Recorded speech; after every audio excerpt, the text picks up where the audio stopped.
Tutoy, dahan-dahan lang ha.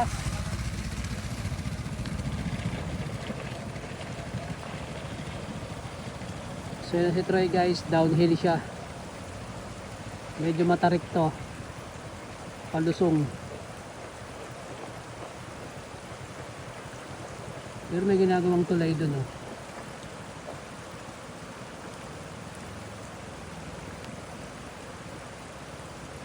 Ayun oh. Okay, safe, safe.